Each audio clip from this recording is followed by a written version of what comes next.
Today we'll be trying to get 3 wins with the Bloblobber Deco, a kit on a weapon that is certainly interesting. I've used this a decent amount at the very least to try to get used to it, and it is not one of my favorite weapons, certainly not my favorite slosher by far. It's a paint machine, and that's really what it is. It's also area denial, but it feels a bit inconsistent. You're not going to be able to immediately hit people with the sloshes because they are so slow. So it's better for chip damage and supporting like that, even if I'm not particularly good at using it for that. I'm used to the other slosher that I just used actually, hitting whenever you aim at people. So this one's a bit harder to adjust to. So it's a bit odd feeling, to say the least. For your kit, you have the angle shooter and the Kraken. It's odd. It is different from the first kit, so I will give it props for that. Certainly tries to be more aggressive. Angle shooter, I hardly ever use at all. You probably have some combo potential with it, but I don't like using so much ink for it, especially when playing zones, because I'd rather just put that ink on the zone instead of funneling it into damage, which can locate, but not really do much more. Certainly you can use it to mark people and then shoot at them from behind walls and stuff, though I would find that to probably be less effective than with a blaster or a regular slosher that can hit straight down. As for the Kraken Royale, it is okay. Think of it more as a get off me tool than a pressing tool. You can use it like that, but since the blob is so bad at actually fighting up close, if you're not particularly used to how the velocity of the shots work, then you are going to have a lot more difficult of a time if you're just running in and trying to use Kraken like a shorter ranged weapon or even a regular mid-ranged weapon would. So you can use it for that if you absolutely have to have the offense for it, but I do find it better to just wait until I really don't want to lose, but it's not so close to where I'm just going to get hit immediately and splatted through the Kraken lag. If you're a little bit more used to how Kraken works too, you're probably going to do a lot better with it than I do. I'm just not really good at actually using it to its full potential because I do play a little bit cowardly with it. And since I am a little out of practice with it, it just really doesn't feel great. Either way, the goal is 3 wins, and if we get 3 in a row without any losses, we'll go for a 4th one. We'll see you in the first match. Alright, match number 1, enemy team looks to be fairly aggressive, in fact extremely aggressive, other than the arrow spray, which will be their paint support. So that's what I'm pretty much going to be doing a lot. We do lack some offense ourselves. Our team's actually pretty weird with 3 backlines, kind of. I don't know if you would consider the blob a backline. It certainly feels like it at points because it can't really fight for itself. So really our only weapon is an up-close Slayer that needs a lot of paint, which thankfully we should be able to give a lot of because 2 of our weapons are really good at painting. So pretty much what I'm going to be doing the entire time is just painting zone. I don't feel safe enough to actually try to pressure if we don't have teammates forward to kind of take aggro there. It's just a very unreliable weapon. I don't even know if there's like a skill curve to it. I should have backed up there a little bit more. I had Kraken there. I maybe could have used it, but since it is just terrible at fighting up close, I don't like popping Kraken. I'd rather use Kraken on a weapon that is better at fighting up close. That way I don't have to immediately just give up or back out before the Kraken even ends to make sure I don't just get splatted immediately. Gotten a couple of kills there, which is pretty nice, and an assist, which is good. And that's where the weapon's really going to shine, when you're not really having to contest and you're being able to just get some free lobs out. Again, it's really scary when people start to approach you, and that's why you want to have people in front before you really make anything too aggressive happen. All right, keep painting here, and it is important to note that you will paint in a straight line, so don't stick in one spot and aim in one spot for too long. You do want to vary it around because you are still painting a very good amount, like a charger or something like that. They're going to chase. I'm going to try to catch this guy. I got him. Get a wipeout from my teammates, which is really nice. I'm going to go ahead and move over here and just start painting up on their platform. Won't get as much distance because we will have to shoot upwards a little bit, but that's fine. If he drops to the left, I was shooting there, so we would have maybe been hit by them, but our charger actually takes him out. Got way too close to the tri-slosher. I knew something was there, and I just did not play around it correctly. Looks like our teammates are doing a pretty good job, and that's the thing. The team is really good on defense, and that's really where you like to be in zones. If you're a very aggressive team, then you're wanting to try to lock them out. But if you're not, a defensive team's pretty nice because once you get them out of the middle of the map, then you can kind of lock them out from being able to get to the middle. All right, match number 2, double backlines, which is really interesting. And again, we're kind of a triple backline team. So I'm going to try to get up there and paint. That charger scares me though, so I'm going to try to take as much cover as I can. I'm not really quite sure where he's at. We get caught off guard by the Octobrush, which was a little unfortunate. I thought he was going to be down here, but he did not end up being over there. He actually dropped. I'm not sure if he dropped early or if he waited until the very end where that divot is to actually drop in. Someone's trying to attack our friends over here, so I'm going to just do stuff over in that general direction and hope it works out. Since sometimes they move around very quickly, it's very hard to actually... okay, well, you just walked into that. Thank you. It's very hard to actually just aim at people immediately, so it is just going to feel pretty bad. Again, it's not a playmaking weapon. It is certainly a slow, hopefully do things with it. Paint a bunch maybe, and maybe get a Kraken that you can push forward with a little bit, but not too much, or else you will just end in a bad spot. Like, it's okay for zones because it just does paint a lot, but it's certainly not my cup of tea. If I'm going to use a slosher, I'd rather use something that's a little bit more on the nose, or on point whenever you actually aim. I'm going to keep doing this over here. They're all 4 up, so I'm going to just try to keep contesting zone until I have to move back here like this. If he really starts pushing me, I will pop Kraken and try to get him off of me. It's really the safest use of Kraken is just as a defensive tool. So similar to something like Splashdown for the other bucket that has long range. The custom explosion, I think is what it's called. Shoot over here. There. One thing is down, so I will be able to actually paint over here. He's going to try to jump. I just get a random kill. That's how this weapon works. Wasn't aiming for that or anything. I was really just painting it zone. And this is probably one of the worst zones maps because it's not a bowl shape, and your blobs are just going to fall right off. And while we did get a kill because of it falling off that one time there, it's not going to be too often, and you can't really control it as easily. I mean, I guess you can, but it's not going to be ending too well, and not as easy to manipulate in that regard. Alright, he's down. If they do stand on long, thin platforms, it's also going to be easier. Something would be like Eel Tail to think of, where those long, thin platforms are just hard for them to move off of. I'm going to try to do my best here to keep this in control for at the very least a short period. Our charger gets a snipe, which is really nice. Just try to be annoying here. They shot that out, so it's actually going to be good smoke screen for me, especially because it doesn't get rid of your blobs. So I'm just going to try to keep being annoying and play around cover and just really mash the button the entire time, and hopefully something works. Alright, lots of stuff is happening over here. I mean, we're still stalling, which is good, right? I'm just gonna scare him off and then back away. Wait for this to come down. I can do this to them. I don't really use angle shooter that much. It is just really hard to actually think of using. And I keep getting this brush. I'm not sure why I keep getting him, but it ends well at the very least. I can just back away from him, which is nice. So he can't get me as easily unless he does just completely blindside me like that. Does he have quick respawn? He must have quick respawn. No, he has comeback. He came back really quickly.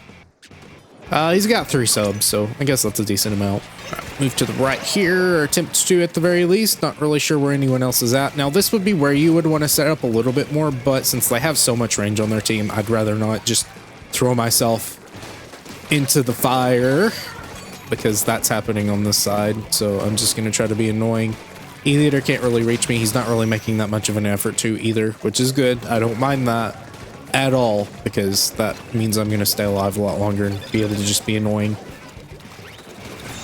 And at the very least, this also makes it harder for them to actually get into zone. However, the charger just somehow got into zone. It was an awkward spot actually for me, and since I can't see them and it's not like a slosher where it just goes straight down, it is a bit harder to actually hit immediately under you. That shouldn't hurt me too badly. I don't really have a lot of pain over here though, so I'm just going to stand over here and do this. And make sure the charger can't snipe me. I'm not going to poke my head over there or anything. They'll have to get really close to me if they want to hit me. Only one left alive is their Hydra, which cannot outpaint our team, which is good. And we should be taking another win right now. There we go. All right, match number 3. A bit of a laggy start. everyone out before me, so hopefully that doesn't continue. But we're gonna get right back on our perch and just start doing the same thing over and over again. Nautilus shouldn't be able to reach us too easily, so the real only thing we have to worry about is just ink consumption. I do believe our friend is there. Okay, brush is now down, so we're a bit safer to actually move forward. There's a stamp. I need to make sure he's not going to throw that at me. He is now down too, so I can just go right back in and be annoying with this. I mean, it's just, I don't know. It feels so inconsequential, but it is annoying at points to people. Maybe not the most pointed, though, annoyance.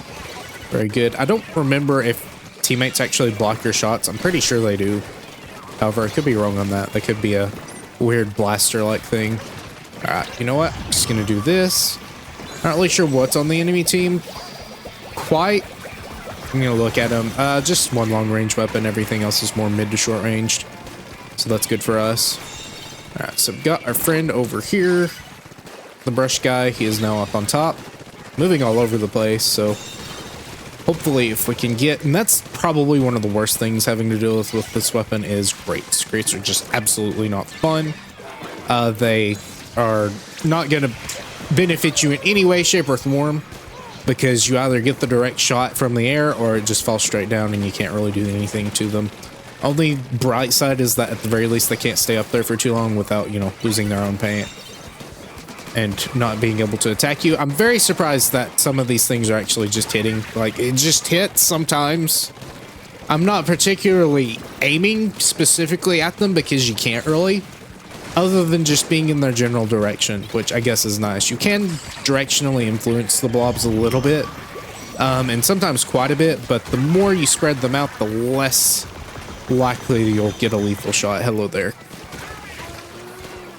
And this is probably one of the worst parts. If they have paint, it's going to be really bad for you to actually hit them.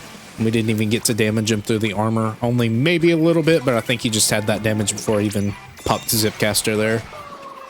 Also, you don't paint your paint very well, so it's more like throwing out a curling bomb than anything else. However, we did get down to 26, which is nice, and, well, kills me because it wasn't aiming at me. Yeah, this is just really annoying for me. I'm still getting kills somehow, but it doesn't feel great. Because at any point, there's really just a ledge that's going to hit you. Or not a ledge. Grates that you're going to have to deal with. And if they're just shooting at you from a grate, it's kind of hard at range to actually deal with them. So I'm going to try to just keep doing this. And they have a decent amount of paint. Like, Nautilus paint's okay. Mini paint's a lot, actually. And Dousers are okay at range. I think we're just also failing combat-wise, but... And I feel bad because I really can't help out that much combat-wise because it's just really annoying. But yeah, not a great match, obviously. I'm just kind of running in here and hoping I do something of value, but it seems like we were just a little uncooperative and it didn't end very well. All right, match number 4. We're dealing with a heavy painting team and a charger. Shouldn't be too bad. It's not the long-range charger, so I'll be able to do this a bit safer and hopefully affect the other side of the map and a disconnect. Wonderful. All right, match number 4. Looking at an interesting team. They've got a good variety of specials. I think scariest is probably going to be Inkjet because it can reach us. We can shoot straight through splat screen, so that's not really going to be too scary for us unless it's got us in a corner or something like that. And then it's not the complete end of the world. Tri-Slosher's on top. I would rather not get this map anymore because I've told you the downsides of this map. Yes, it is nice to be able to have a long zone that you can actually shoot into, but that doesn't matter if you're just getting attacked constantly from above. Alright. Hopefully I can maybe stay alive long enough here. Okay, good.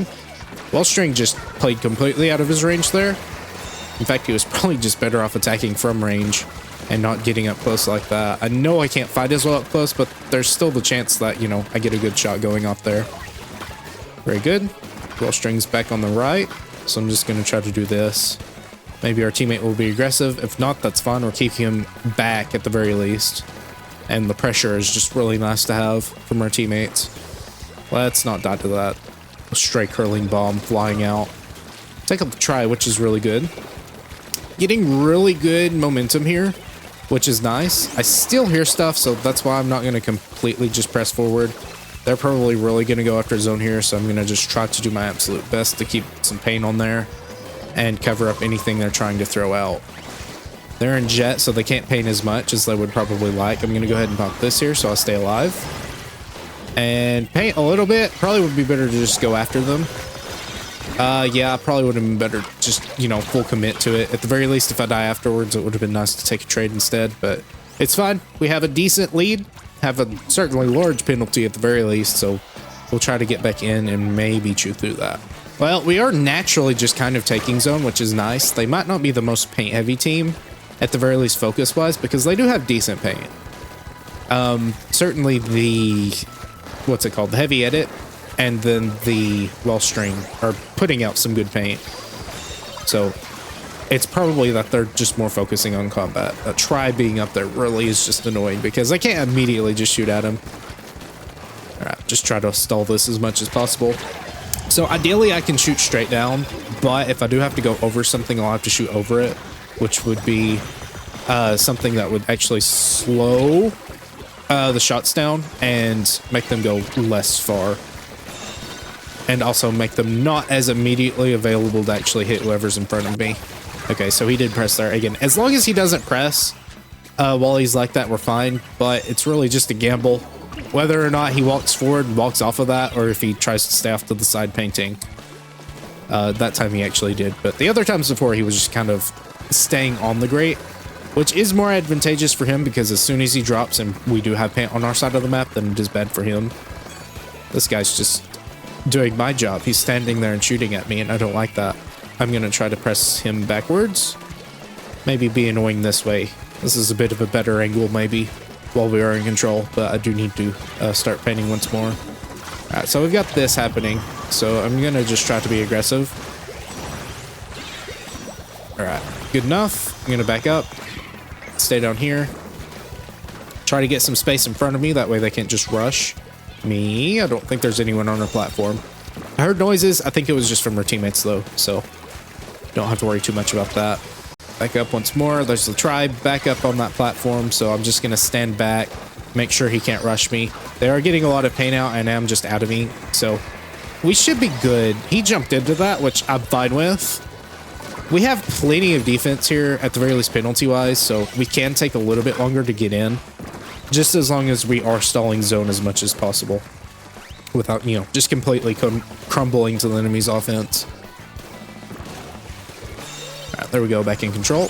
Try to be annoying on this side, deny that space. If he just walks into it, that's great. If not, I will try to vary my movement a little bit more. That way it's not just, you know, avoiding one spot completely. And that is another thing, you will be denying a little bit more space. Maybe not as effectively as you would be just standing and shooting in one line, but that's fine. All right, 3, 2, and 1. Just block anyone from actually dropping into the zone there. They got pretty close to actually capping it, or at the very least stalling it there, but I don't think that would have actually counted for them anyways. Either way, there's our third win. And there's 3 wins with the Bloblobber Deco. I think you can tell I'm just not great with Bloblobbers. I was doing a lot of stuff. I was getting some kills, but that really didn't feel like a consequence to what I was actually doing. So I don't really think I can say I actually did well with it. Either way, it is done, and I hope you enjoyed. If you did, please consider leaving a comment below, and maybe even consider subscribing. Until next time.